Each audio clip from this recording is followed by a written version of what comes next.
Howdy, my people, and welcome back to my channel. As usual, this is your girl Pops, and I'm happy to have you back.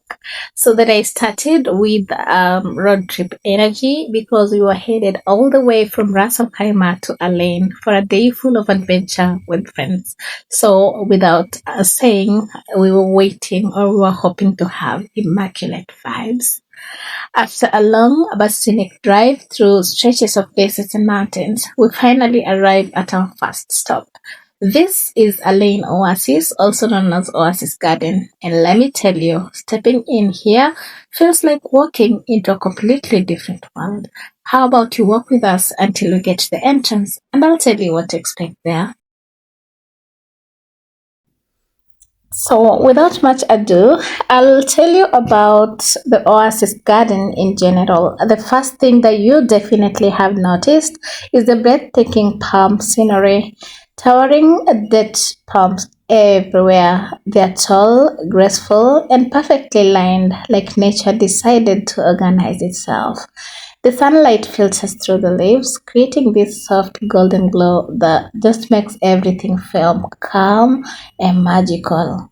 It's peaceful, it's shady, and honestly, it's the perfect escape from the UAE heat. Now, here's the beautiful part. These palm trees ain't just pretty, they're deeply significant. The oasis has been around for over 4,000 years, and it's part of the reason Alain is known as the Garden City. The date palms provided food, shade, and livelihood for generations. Dates were, and still are, a major part of the Emirati culture and hospitality. Another fascinating thing here is the traditional foliage irrigation system, and this can be seen as you walk through, the various areas to take a closer look. So the foliage irrigation system is an ancient water channel system that distributes water to the farms. This system helped communities survive in the desert long before modern technology existed. Honestly, I believe that our ancestors were innovators. So walking through the narrow pathways surrounded by greenery, you can hear birds, you can feel the cooler air, and you can just slow down. It's the kind of place that reminds you how important nature is, especially in a desert country where every path of green tells a story of resilience. One thing you for sure have noticed is the network of shaded walking trails. The pathways are narrow, they're earthy, and of course, surrounded by the thick greenery, which makes the temperature around here noticeably cooler than outside. It actually feels like nature's air conditioning, so making it perfect for slow walks, deeper conversation, and of course, what I'm doing now, dramatic main character vlog moment. And at some point, we were having fun with these trucks because the roads are really narrow, and then the trucks couldn't see the others coming, and so we were just there for all drama because now another one had to reverse and let the other pass. I mean, it was all part of the fun. I wish I could actually let you into what we were talking about, but occasionally we had to stand on the sides and let them pass, do their thing, laughing at how, everything was going on. I mean, it was just a beautiful moment. But moving on, I've talked about the foliage irrigation system. Whether this thing is traditional, it is something that you have to know because, like I said, it's an ancient place. Okay, so the foliage irrigation system is an ancient water channel system that still flows through parts of the oasis. So you can actually see the water running along small channels that are carved into the ground, and it does distribute water evenly to the farms, which makes everything sustainable, it's efficient, and it has supported agriculture here for centuries. Okay, so watching it in action makes you appreciate how advanced early communities were in managing water in the desert. So irrigation is not something that just started yesterday. All right, and then talking about the date palms as well. There are different types actually. So farmers here have grown multiple species, each producing dates with slightly different textures and sweetness levels. They just know fruits. Dates, they're not just fruits here, but they're part of the heritage, they're part of the economy and part of the hospitality, as I've mentioned. And they offer dates to guests as a long-standing tradition in the United Arab Emirates. All right, and then there are traditional mud brick farm structures that were scattered around that were used for farmers for storage and rest. I wish I could show you all of this, but we gotta move on. So the next part we got ourselves in is at Alain Museum. This was like a quick cultural pit stop for us. But then it's just important to know that Alain Museum is one of the oldest and most important museums in the UAE, and it's like a time machine that takes you to prehistoric times all the way to the formation of UAE as a modern nation. Inside, you'll find ancient artifacts, archaeological treasures, cultural exhibits, diplomatic gifts, and rare species, amongst others. But we didn't actually get in because we were on a budget, and it was so many of us. We were like, we could actually make better use of that money. But then on the other side was these forts, right? Um, and it also tells a story. It was built in the late 19th century, originally constructed to protect the city and safeguard the precious palm groves.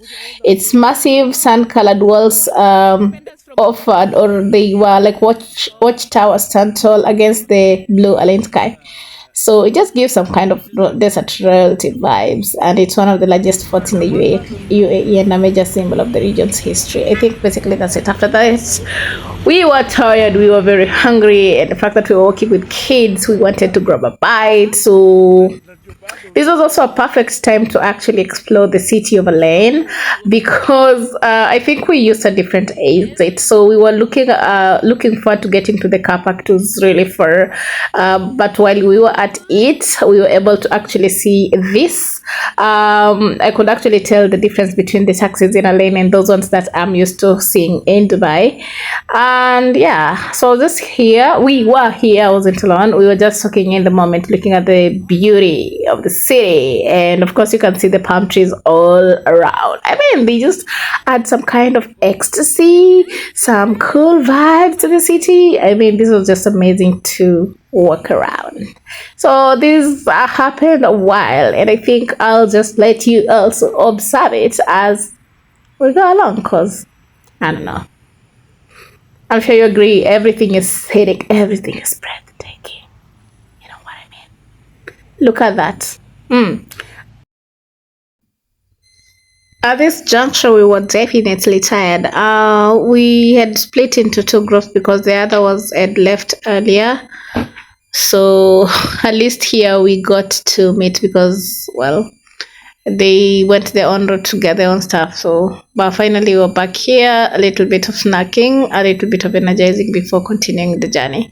So this is still part of a lane city, if I can say. I was actually fascinated by this building and how everything, I mean, the general layout was amazing, really amazing. And I really wanted to get a good, to capture it in totality, like get a real picture, but I couldn't because, yeah, the car was moving fast. So guess where we are going next? Another beautiful place. By the way, thank you for sticking. So we move on. So this is at the park. Unfortunately, according to how we were looking at it, we just discovered that it was still under construction. Like, it's not complete, it's not having everything in place. But then visualizing what was coming up, we can tell that it was coming up to be something really superb, and I can't wait to be, or we couldn't wait to, okay, let me just speak for myself, I can't wait to be back someday when all is done. So generally it was just a layout. At least there were some sitting places.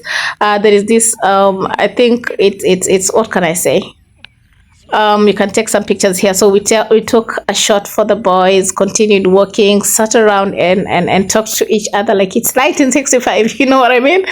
Yeah, so there are lightings here, so you can imagine it's well lit even at night. I mean, yeah, so it was really good to see, because sometimes when we go to parks and they have all those things in plan, you can just imagine what it takes to get there, and this place actually gave us that. And this particular place, we were imagining it can be used for a wedding reception, but then it's a little bit too small, but well, it can serve the purpose if you want something private, you know, or something that doesn't involve a lot of people. Yeah, and of course, as people in the diaspora, it's expected because you just want a few people. And then there was this playground. I couldn't say it's complete, but at least the boys could play here.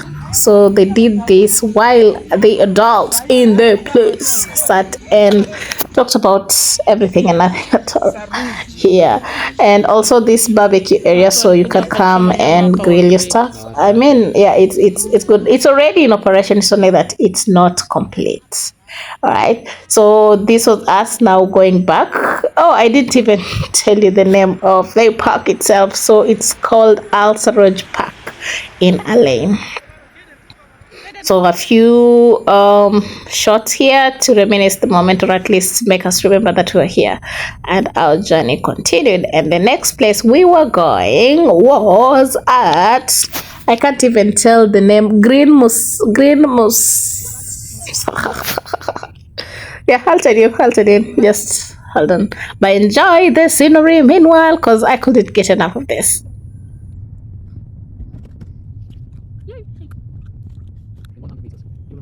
Well, I can also say it. It is Green Mubazara. Yeah, the tongue is sobered up a little bit. So after all the history and heritage, we drove out to Green Mubazara. This is just a place of pure relaxation, mod activated. Green Mubazara is nestled at the foot of Jebel Hafit, and it is huge. It's a huge open park with rolling green lawns. Yes, actual grass in the desert. I would love to see it. Has palm trees and mountain views that look straight out of a postcard. You know what I mean? Okay, so amongst the things to expect if you're to go there, as you can see, it offers wide picnic areas that are just perfect for groups. So you can go there with your seats and whatnot. It offers barbecue spots because no UAE outing is complete without grilling something. You know what I mean? It's not like we had it, but yeah, at least just for no sake, knowledge sake, you can have that. And then offers play areas for kids. You have seen the play area already, and then open spaces where you can just sit, breathe, and take in the mountain backdrop. I mean, and the views absolutely stunning. And there's a contrast between the green park and the rocky mountain behind that is just unreal. As the sun starts setting, everything turns golden. Perfect vlog lighting without even trying. And the best part is that the entry is absolutely free. So you get mountain views, greenery, fresh air, and relaxation without touching your wallet. We'll have a budget-friendly ending to a road trip, right? Oh well, it was in the end, but you know. Yeah, so just here trying to, because it wasn't making sense. Nobody was actually taking these out, so I was like, why are they so, all of them are basically packed there, nobody was using them. So I was just here trying to ask how much they cost, and it was insane. 18 80 30 for 15 minutes. Yeah. Oh, Saman, what's your good name? What's your good name? Hamid. Amal. Okay, nice to meet you. Good job, okay? All right. That beautiful moment, had us create a rapport with the guys. And this part, Goliath, whether he's the only Goliath remaining on earth, I guess, was gifted the cat, but he refused to take it. I think his African instincts won. And he was like, why the heck am I even taking a cat? Because how do you even tell people I have a cat as a pet? Nah. Our Africanism cannot allow. So we continue just in that water area. I don't even know the name of the water body, but it's part of the attractions of this place at Green Mubazara. And you can actually come here and just, soak it in the moment. It's all part of what to expect when you come here. Are you ready for the next adventure? Yeah, you're right. We just felt no trip to Alain feels complete without mentioning Alain Farms, because this is one of UAE's most well-known dairy products. Alain Farms was established in 1981, and it was actually the first dairy company in the country. You can imagine the combination, a desert plus a dairy. Sounds impossible, but Alain said, Challenge accepted. So it's located in a lane, and farms are known for producing fresh milk, yogurt, laban juices, and even camel milk products. Can you imagine? And what makes it impressive is how they've adapted modern farming technology to a desert environment. Unfortunately, we were not able to get in. Restrictions and all that. We didn't know that before, but we were just happy to be here. And in there, you'll get a lot of information on how cows are cared for in high temperatures, the milking and processing systems, packaging and distribution across the UAE, and basically everyone would want to know the journey from farm to the fridge. So that was a day for us at Alain. I'll see you in my next vlog. But before we left the place, we said we have to restock, and that's why we're here. Bye. I'll see you in my next vlog.